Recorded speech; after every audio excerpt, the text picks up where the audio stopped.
Guys તો ગાડી અહીંયા પાર્ક કરી દીધી અને ભાઈ જોઈ લો કે એવડું મોટું પાર્કિંગ છે ને બધું બહુ ટ્રાફિક છે. ઘણા બધા દર્શનાર્થીઓ છે ને ભાઈ દર્શન કરવા આવ્યા છે અહીંયા. હવે અહીંયા છે ને દર્શનમાં લાઈન છે ને એવું લાગે છે, પણ જો વિડીયો શૂટિંગ પોસિબલ હશે બરાબર, વિડીયો ઉતારવા દેશે તો હું વિડીયો ઉતારીશ અને તમને દર્શન કરાવીશ. ચાલો જઈએ ફટાફટ. તો ગાઈસ ગાડીની એન્ટ્રી છે ને અહીંયા સુધી જ છે, પછી અહીંથી બધાને છે ને હાલીને જવાનું છે અને છે ને ચાલીને આવવાનું છે ભાઈ. એટલો અહીંથી છે ને 3 કિલોમીટર સુધીનો 3 મિનિટનો રસ્તો છે. 3 કિલોમીટર ને અહીંયાથી 3 મિનિટનો રસ્તો છે બરાબર. જો સામે મને ધજા દેખાય છે ભાઈ ગલોડી ધામની, તમને બતાવી દઉં, દર્શન કરાવી દઉં, જોઈ લો ભાઈ. હા ગાઈસ તો ફાઇનલી પહોંચી ગયા ગલોડી ધામ.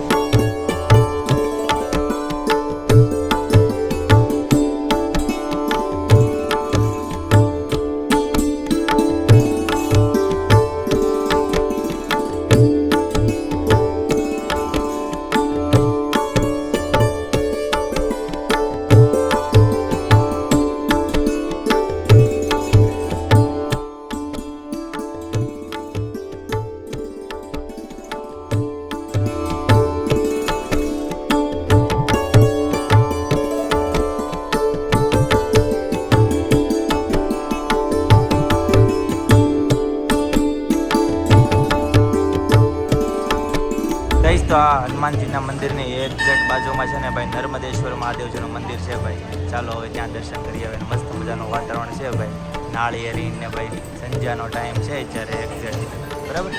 ચાલો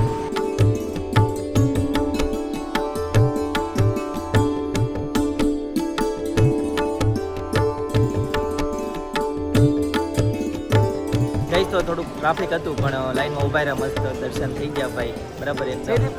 મસ્ત તો બોલવું જ પડે, મસ્ત તો બોલવું જ પડે ભાઈ. રેડી ને? બરાબર નો હમણાં તે ઓલું કર્યું કોઈ પણ એક શબ્દ તો પકડવો પડે કે નહીં? બધા શબ્દ એક શબ્દ છોડીએ તો કંઈક તો પકડવું પડે કે નહીં બરાબર. પછી નર્મદેશ્વર મહાદેવના પણ દર્શન કર્યા. હા તમે વિડિયો ઉતાર્યો છે? ઉતારો વિડિયો ઉતાર્યો. પપ્પા છે ને અંદર બેઠા છે, મંદિરમાં બેઠા છે, મંદિરમાં બેઠા છે ઘડીક ધ્યાન ધરવા માટે. યસ.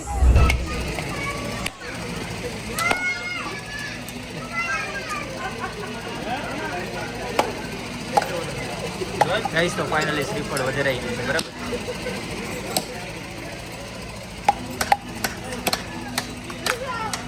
હા લે બહુ બળ પણ તારામાં હે. ગઈશ તો આ બાજુ જે છે ને યજ્ઞશાળા છે ભાઈ.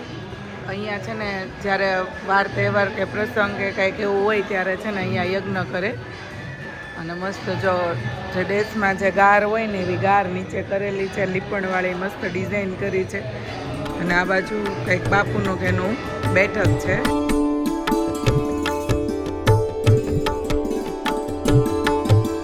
ગાઈસ તો અહીંયા મંદિરમાં છે ને ગૌશાળા પણ છે. જો ભાઈ બધી છે ને ગીર ગાય છે અહીંયા, ઘણી બધી ગાય છે અહીંયા. અને એક્ઝેક્ટ અહીંયા છે ને આરતી ચાલુ થઈ ગઈ છે મંદિરમાં. ગાઈસ તો મસ્ત દર્શન થઈ ગયા અને તમને કરાવ્યા બરાબર. હવે જઈએ છે સીધા ફામે, એક જગ્યાએ ફામે જવાનું છે, ગૌશાળા એ બીજી. અને ચિંતન અહીંયા પાછળ છે ને ભાઈ, એને ખીચું ખાવું છે તો ખીચું લેવા જોઈએ છે. અને આ બાજુ એક્ઝેક્ટ જોવો ભાઈ, મસ્ત મજાનું ખેતર છે જોરદાર, અને ઝાડ વાવી છે, લીલી છમ ઝાડ છે ભાઈ, કાળા તડકામાં લીલી ઝાડ. એટલે કે મહેનત, એટલે એવું બધા ઘર ઉપર લખે ને પરિશ્રમ. ઓકે, એટલે કે પરિશ્રમ કોણ એમ પૂછે. અચ્છા, મહેનત કરીને ઘર બનાવ્યું ભાઈ, કોઈના બાપ દાદાના પૈસાથી નથી બનાવ્યું ભાઈ, એવું બધું છે. હું લઈ આવ્યા મમ્મી? તીખું છે બટા, સાઈડમાં તો ખાઈને તો મરચી વાળું છે. જઈશ તો ફાઇનલી પાર્કિંગે પહોંચી ગયો.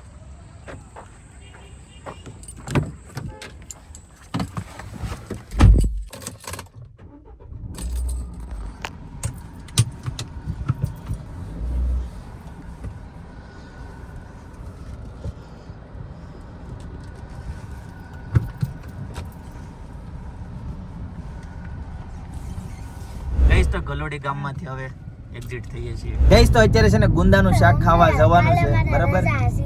રજા છે તારે? કાલે કાલે રજા છે. કાલે હેની રજા છે? રવિવાર છે. કાલે તો ચાલુ હોય તારે. શું વાત છે ભાઈ? હે હતા કાલે તો સ્કૂલ ચાલુ ન હોય, રવિવાર છે તો નો ચાલુ હોય. કોણે કીધું તને રજા છે? મેં કીધું તને? પાકું? મારો મેસેજ જો હાલો ભાઈ, તો ફાઇનલી હેતાંશભાઈ ને આવતીકાલે છે રજા, પણ હેતાંશ મામાના ઘરે નહીં જાય, ફાઇનલ છે. જાય કાંઈ જવાનું નથી, ત્યાં જઈને તોફાન કરવા હોય ને.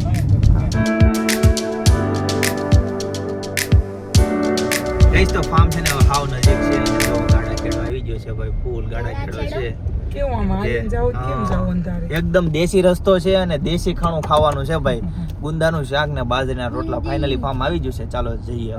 ફાર્મ છે અને ગૌશાળા બંને ભેગું છે. ગઈશ તો અહીંયા છે ને ગાડી પાર્ક કરી દીધી છે, અને ઘણી બધી છે ને ગાડી જો અહીંયા બાજુના ખેતરમાં પાર્ક કરેલી છે, કેમ કે અહીંયા ઘણા બધા લોકો આવેલા છે. ગઈશ તો ગુંદાનું શાક ભાઈ લઈ લીધું છે, ચિંતનભાઈ જોઈ લ્યો ભાઈ. સાથે છે ને ભાઈ બાજરીના રોટલા છે, બરાબર. અને આ બાજુ જો ભાઈ ગોળ છે, પાપડ ને છાશ ને એવું બધું છે. અહીંયા ઘણા બધા મહેમાનશ્રીઓ બધા આવેલા છે, અને અહીંયા બધા ભોજન લે છે ભાઈ.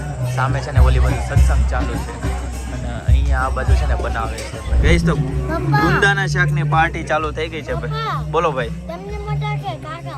હું મોટો કેમ? એમ હાઈટમાં ને ઉંમરમાં ને બધી રીતે કેમ? હું કેમ મોટો લાગ્યો હતો? હું તને કઈ રીતના કઈ એંગલ થી મોટો લાગ્યો? ચિંતન દેવો રોટલો લીધો, ભાખરી બે લીધા છે. રોટલા એક ભાખરી. સરસ. ગાય તો અહીંયા છે ને બધી ગાયો છે, જો ભાઈ ઘણી બધી ગાય છે, બધી ગીર ગાય છે. મસ્ત ગૌશાળા છે, પંખા લાઈટ ની કમ્પ્લીટ સુવિધા. ઠંડી બંડીની કાંઈ ઉપાધિ નહીં. હા જો ભાઈ મસ્ત. આ બાજુ છે ને વાછડી છે ભાઈ, નાની નાની મસ્ત મજાની. તો આ ગાય છે ને એનું નામ ગંગા છે ભાઈ, જોઈ લો. ઘણી મોટી ગૌશાળા છે, અને સેમ આવી જ બીજી ગૌશાળા છે ને હજી બાજુના ભાગમાં છે, ત્યાંય ઘણી બધી ગાયો છે. બહારના ભાગમાં પણ છે ને અહીંયા ગાય છે, જોઈ લો ભાઈ. હા આખી પૂરી ભાઈ, આખી પૂરી ગાય છે, જોઈ લો ભાઈ. મસ્ત મજાનું ભાઈ અહીંયા વાતાવરણ ઠંડક ને એક નંબર જગ્યા છે. ચિંતા મસ્ત છે, એક નંબર. બધી બાજુ ખેતર, એકદમ શાંત એરિયો. દર શનિવારે સત્સંગ, એમ ને મોજે મોજ. જોઈ લો કેવું મસ્ત મજાનું ખાઈ છે.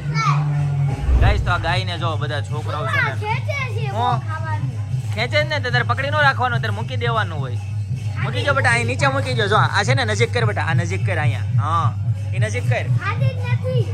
ઓહો આમ છોકરાઓ તો જો. પણ આ જે ઘાસ છે ને એ આ ઘાસ અહીં નજીક કરે એટલે ખાહે. અરે આ ભાખરી ખવડાય જો. હા હાલો ખવડાવો. એ હવે છે ને ધરાઈ ગઈ છે, નથી ખાતી. જો ખાહે થોડુંક ઊંચું રાખ બેટા. હા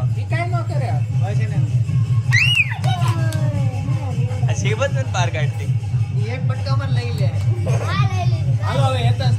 એ એટલું ધ્યાન રાખે કે છોકરાઓને છે ને ભાઈ એનો હાથ નો આવી જાય, એ ધ્યાન રાખે. હા થોડું કેવું ખેંચીને ખાય. એટલે હવે તું ખવડાય હાલ બેટા. અચ્છા પૂરું તો થવા ગયો. હાલો ભાઈ પૂરું થવા ગયો, પૂરું થવા ગયો એવું કહે છે ભાઈ. જો ભાઈ આખી ભાખરી ખાઈ ગઈ, બરાબર. હાલો હવે હેતાંશ નો વારો. હાલો. અરે વાહ, રોટલો ખવડાવે છે હેતાંશ તો, બાજરીનો રોટલો. ભાખરી હતી. સરસ લ્યો ભાઈ. હેતાંશભાઈ કરી ભાઈ ગૌ સેવા આજે, બરાબર. ચાલો તો ઘણી બધી ગાય છે અહીંયા. અડ કાંઈ ન કરે બેટા. ક્યાં લઈ જાય ગાયું ચરાવવા? ગાયું ચરાવવા ક્યાં લઈ જાય? પાછળ વાડો છે ત્યાં લઈ જાય. તું લઈ જા. શું વાત છે ભાઈ? દાદા બે બોલો લ્યો. એવું નહીં કે બાંધેલી એમ ને. હા અડો બેટા. અરે વાહ, કાંઈ ન કરે. ગાય એકદમ સીધી હોય. હે હા નહીં કાંઈ ન કરે બેટા, કાંઈ ન કરે. જો રોવે છે, કાંઈ રોતી નથી. જો તુલસી નામ છે, મસ્ત નામ છે.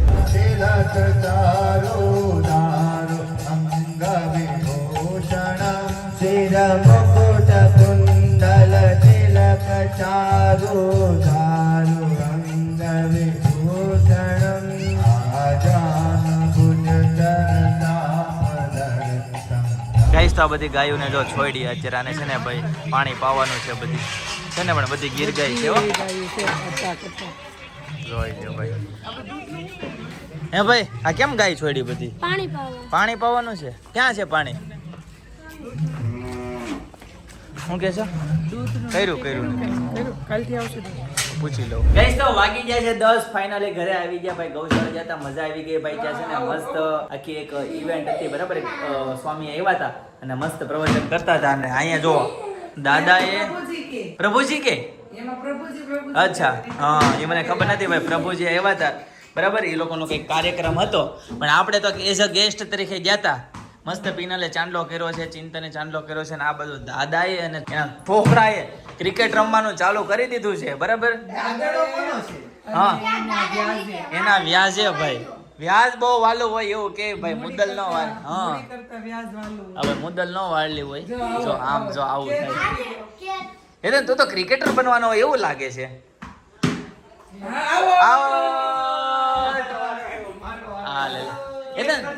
એટલે તારે કયા લેવલ નો ક્રિકેટર બનવું છે હેતાંશ એ પકડ હા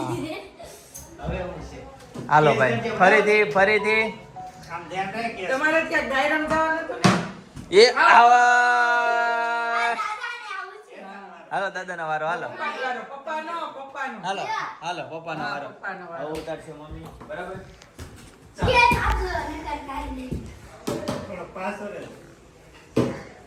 જયદીપ તમને તો બેટ હેતન બનવાનો છે ઇન્ડિયા લેવલે ક્રિકેટર બરાબર છે એટલે બાપ દીકરો બે મળીને છોકરાને છે ને વ્યાજને છે ને શીખવાડે છે ક્રિકેટ કેમ રમાય તમે તો ક્યાં ખાયા ના તો કે હા તમે કાંઈક સારું બેટિંગ કરો ને તો કેચ થાય મારા દડા નાખો તો હારો કેચ ક્યાં ખાસ ના તો એમાં એવું છે રૂમ છે કે ને એટલે પપ્પાને નાખે ને તો પપ્પા આવો લ્યો ગાઈસ તો ચાલો આજના માટે આટલું જ બરાબર આવતીકાલે ફરીથી મળીશું નવા બ્લોગ નવી સવાર નવી એનર્જી સાથે ત્યાં સુધી બધાને Tata bye bye see you good night જય ગુરુ